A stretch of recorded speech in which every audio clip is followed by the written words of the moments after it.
ಬಳ್ಳಾರಿ ಜಿಲ್ಲೆಯಲ್ಲೂ ಹೆಚ್ಚಾಗಿದೆ ಹಕ್ಕಿ ಜ್ವರದ ಆತಂಕ. ಸಂಡೂರು ತಾಲೂಕಿನ ಕುರೇಕುಪ್ಪ ಫಾರ್ಮ್ನಲ್ಲಿ ಹಕ್ಕಿ ಜ್ವರದ ಭೀತಿ ಇದೆ. ಹಕ್ಕಿ ಜ್ವರಕ್ಕೆ ಈ ಫಾರ್ಮ್ನಲ್ಲಿದ್ದಂತಹ ಸಾವಿರಾರು ಕೋಳಿಗಳು ಸಾವನ್ನಪ್ಪಿವೆ. ಕಳೆದ 10 ದಿನಗಳಲ್ಲಿ ಪ್ರತಿದಿನ 30 ಕೋಳಿಗಳು ಸಾವನ್ನಪ್ತಾ ಬಂದಿವೆ ಅಂತೆ. ಕೋಳಿಗಳ ಸ್ಯಾಂಪಲ್ ಭೋಪಾಲ್ ಲ್ಯಾಬ್ಗೆ ಕಳುಹಿಸಲಾಗಿದೆ. ಲ್ಯಾಬ್ ರಿಪೋರ್ಟ್ನಲ್ಲಿ ಕೋಳಿಗಳಲ್ಲಿ ಹಕ್ಕಿ ಜ್ವರ ಪತ್ತೆ ಆಗಿದೆ ಅನ್ನೋದು ಲಭ್ಯವಾಗಿರೋ ಮಾಹಿತಿ. ಇನ್ನು ಬಳ್ಳಾರಿ ಜಿಲ್ಲೆಯ ಜನರಲ್ಲಿ ಈ ಹಕ್ಕಿ ಜ್ವರ ಭೀತಿಯನ್ನು ಕೂಡ ಹೆಚ್ಚಿಸಿದೆ.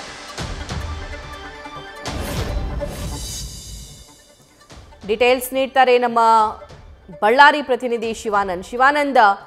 ಹಕ್ಕಿ ಜ್ವರದ ಆತಂಕ ಜನರಿಗೆ ಕಾಡ್ತಿದೆ. ಇದರಿಂದ ಏನೆಲ್ಲ ಆರೋಗ್ಯ ಸಮಸ್ಯೆಗಳು ಉಂಟಾಗುತ್ತೆ ಮತ್ತು ಇದಕ್ಕೆ ಕಡಿವಾಣ ಹಾಕೋದಕ್ಕೆ ಸರ್ಕಾರದಿಂದ ಇಲಾಖೆಯಿಂದ ಏನಾದರೂ ಕ್ರಮ ಆಗ್ತಿದೆಯಾ?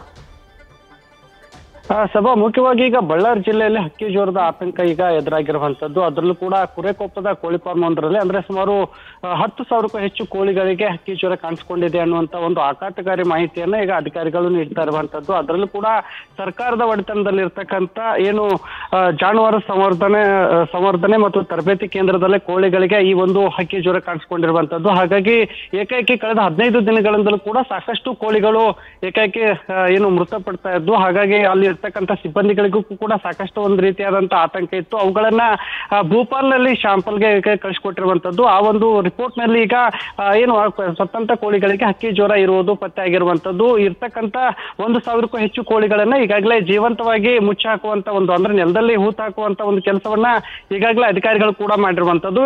ಏನು ಕುರೇಕೊಪ್ಪ ಮಾತ್ರ ಅಲ್ಲದೆ ಈಗ ಏನು ಕಪ್ಗಲ್ ಗ್ರಾಮದಲ್ಲಿ ಇರ್ತಕ್ಕಂಥ ಖಾಸಗಿ ಕೋಳಿ ಫಾರ್ಮ್ನಲ್ಲೂ ಕೂಡ ಈ ಒಂದು ಜ್ವರ ಈಗ ಪತ್ತೆ ಆಗಿರುವಂತದ್ದು. ಹಾಗಾಗಿ ಆರೋಗ್ಯ ಇಲಾಖೆ ಕೂಡ ಸಾಕಷ್ಟು ಎಚ್ಚರಿಕೆ ಕ್ರಮಗಳನ್ನ ಕೈಗೊಂಡಿರುವಂತದ್ದು. ಜೊತೆಗೆ ಅಲ್ಲಿ ಇರ್ತಕ್ಕಂಥ ಸಿಬ್ಬಂದಿಗಳ ಆರೋಗ್ಯ ತಪಾಸಣೆ ನಡೆಸುವಂತ ಒಂದು ಕೆಲಸವನ್ನ ಮಾಡಿರುವಂತದ್ದು. ಆ ಒಂದು ತಪಾಸಣೆಯಲ್ಲಿ ಕೂಡ ಯಾರಿಗೂ ಕೂಡ ಆ ಒಂದು ಕೋಳಿಗಳಿಂದ ಏನು ಮನುಷ್ಯರಿಗೂ ಕೂಡ ಯಾವುದೇ ಪರಿಣಾಮ ಆಗಿಲ್ಲ ಅನ್ನುವಂತ ಒಂದು ಮಾಹಿತಿಯನ್ನ ಆರೋಗ್ಯ ಇಲಾಖೆ ನೀಡಿರುವಂತದ್ದು. ಹೀಗಾಗಿ ಏಕಾಏಕಿ ಏನು ಕೋಳಿಗಳ ಸಾವು ಮತ್ತೆ ಅಲ್ಲಿ ಆಗಿರ್ತಕ್ಕಂಥ ಅನಾಹುತ ಅಂದ್ರೆ ಏನು ಹಕ್ಕಿ ಜ್ವರ ಕಾಣಿಸ್ಕೊಂಡಿದೆಯಲ್ಲ ಆ ಒಂದು ಕುರಿತಾಗಿ ಈಗಾಗಲೇ ಸಾಕಷ್ಟು ಎಚ್ಚರಿಕೆ ಕ್ರಮಗಳನ್ನ ಈಗ ಬಳ್ಳಾರಿ ಜಿಲ್ಲೆಯಾದ್ಯಂತ ಅಧಿಕಾರಿಗಳು ಕೂಡ ಈಗ ಕೈಗೊಂಡಿರುವಂತದ್ದು. ಸಭಾ ಥ್ಯಾಂಕ್ ಯು ಶಿವಾನಂದ್.